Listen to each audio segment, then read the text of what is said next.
কে হবে যোগ্য captain, Raphinha, Guimaraes নাকি মার্কিনহুস?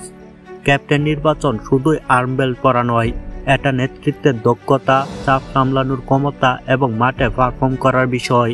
চলুন দেখি কে হতে পারেন ব্রাজিলের জন্য আদর্শ নেতা। সাম্প্রতিক সময়ে রাফিনিয়া শুধু দুর্দান্ত ফর্মেই নেই, তার ভেতরে এক ধরনের স্বতন্ত্র নেতৃত্বের ভাইবও কাজ করে। ক্যাপ্টেন হতে হলে মাথা ঠান্ডা রেখে দৃঢ়তার সঙ্গে দলকে গাইড করতে হয় এবং রাফিনিয়ার মধ্যে এই গুণ প্রবলভাবে বিদ্যমান। তার আগ্রাসন, জয়ের ক্ষুধা এবং খেলায় প্রবল উপস্থিতি তাকে অন্যদের চেয়ে এগিয়ে রাখে।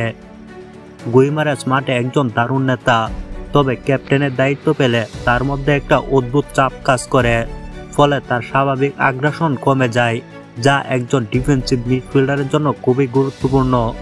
নেতৃত্বের গুণাবলী থাকলেও ক্যাপ্টেন্সির বোঝা তার পারফরম্যান্সকে ক্ষতিগ্রস্ত করতে পারে। মাটির ফর্ম একদমই বাজে, ডিফেন্ডার হিসেবে তিনি নিয়মিত ভুল করছেন এবং তার উপর ক্যাপ্টেন্সির চাপ দিলে সেটা আরও খারাপ হবে। বাস্তবতা হলো এই মুহূর্তে মার্কিনহুস জাতীয় দলে থাকার যোগ্য নন। একাদশে থাকা তো দূরের কথা, তাকে আমরা আর জাতীয় দলে দেখতে চাই না। ভিনিসিয়াস জুনিয়র দুর্দান্ত খেলোয়াড়, তবে আবেগপ্রবণ এবং সহজেই রেগে যান। ক্যাপ্টেন্সির জন্য একদমই সঠিক ব্যক্তি নন।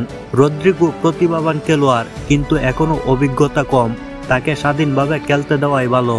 গারসন ফ্লামিঙ্গোর ক্যাপ্টেন হিসেবে সফল, তবে জাতীয় দলে মাঝমাঠে তার অনেক দায়িত্ব, তাকে অতিরিক্ত চাপ না দেওয়াই শ্রেয়। সব দিক বিবেচনা করলে রাফিনিয়া ক্যাপ্টেন হওয়ার জন্য সবচেয়ে যোগ্য। গুইমারেস দ্বিতীয় বিকল্প হতে পারেন। আর মার্কিনহুসকে ক্যাপ্টেন বানানো তো দূরের কথা, দলে রাখাই উচিত নয়। কিন্তু দুঃখের বিষয়, কোচ দরিবাল সম্ভবত ক্যাপ্টেন বানাবে মার্কিনহুসকেই এবং তাকে একাদশে রাখবেন, আর এটাই ব্রাজিলের ডুবন্ত জাহাজে শেষ পেরেক টুকে দেবে।